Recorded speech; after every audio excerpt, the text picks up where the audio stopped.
Got that heat, bitch. Okay, guess we doing just fine. Said I'm not yours, so I say you're not mine. Okay, just a waste of my time.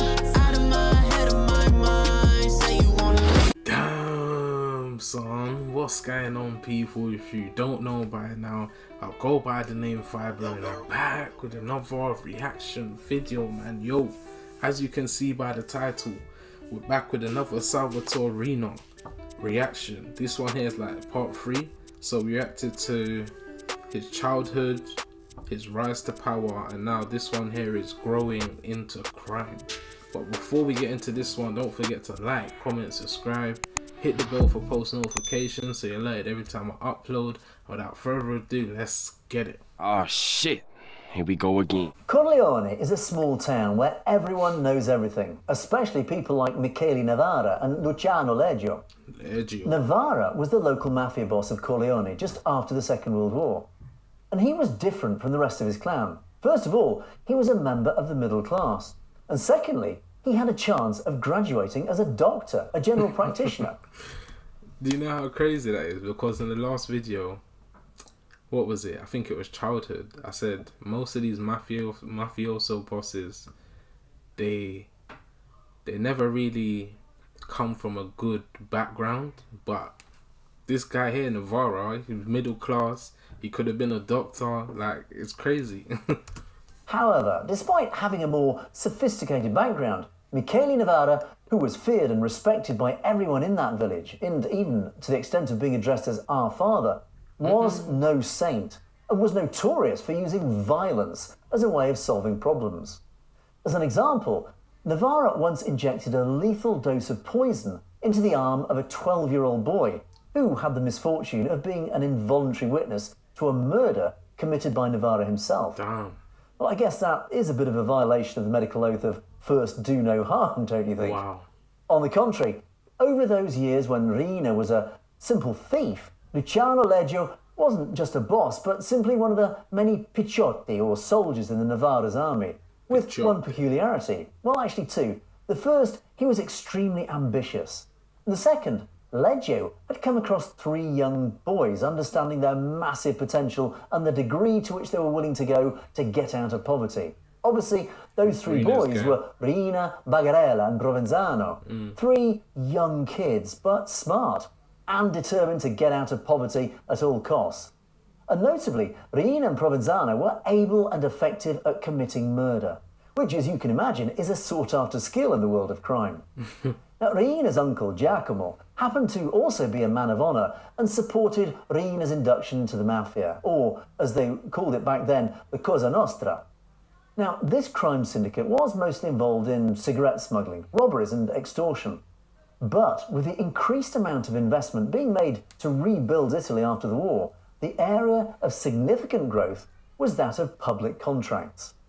So the Corleone family, led by Novara, was eager to find talented young members because it had been significantly weakened during fascism and the Second World War. And it was slowly rebuilding. Did a lot of the mafioso fight in the Second World War? Let me know down below if you know, because that would be very interesting. It's kind of like, in your own country, you are the enemy, so-called. But then when something like that happens and the whole world is at war, do you then help your country? Like, it's a crazy one to think about. Power, thanks also to Angelo Di Carlo, cousin of Novara, who had been a US Marine during the war, and Vincenzo Colura, both of whom had emigrated to the United States in the 1920s in an attempt to escape that poverty. And they returned with some wealth and a burning desire to rebuild. However, when Leggio seemed to have found reliable guys to expand his personal operations, Salvatore Riina was called out of the game due to a murder committed in unknown circumstances. In fact, the reason why Domenico Di Matteo was killed by Riina has never actually been fully clarified. According to some sources, this was his initiation test to become affiliated to the Sicilian Mafia. Wow. Whilst in some other sources explain that the murder was the consequence of a fight between Riina and Di Matteo about a girl. Wow. Whatever the reason... Let me know down below what you think. Was it a fight because of a girl, or was it his initiation test? Let me know down below what you think. Riina was the first to take out a gun and kill the other guy in cold blood. Damn. Sentenced to 12 years in jail, Riina only spent 5 behind bars for the murder. And from 1955 onwards, he was back in the pack at the orders of Luciano Leggio. Ultimately, the name of Riina started to become popular in Corleone after he killed Domenico Di Matteo, and his reputation as a cold-blooded killer started to circulate fast. But who was Di Matteo? Was he just a civilian, or did he, I don't know, did he have some type of status? Luciano Leggio, as well as Bernardo Provenzano and Calogero Bagarella, understood that Riina had a talent as a criminal, and if they wanted to rise to power, Riina was the right man at the right time in the right place. So after 5 years in jail, Riina was no longer a child, and he was a fully grown man with high levels of confidence and incredible ambition. He was fully aware that he only needed the right support and the right people to climb the hierarchy of the Sicilian mafia. Those 4 criminals... Those 5 years he was in jail, he was probably just sitting there plotting on how he could get to the top. Because that's what jail does to you. If you're a criminal, it just makes it worse. It doesn't... Jail is not there to I can never say this word, rehabilitate you.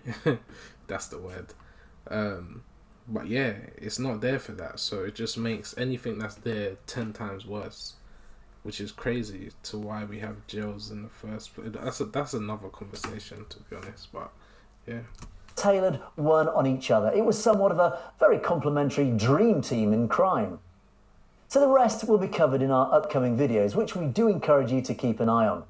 So there you have it, and I do hope you enjoyed this video. If you did, please do give us a thumbs up. Let's have your views in the comments section below. As always, we love to see them, and we do read them. Definitely. And don't forget...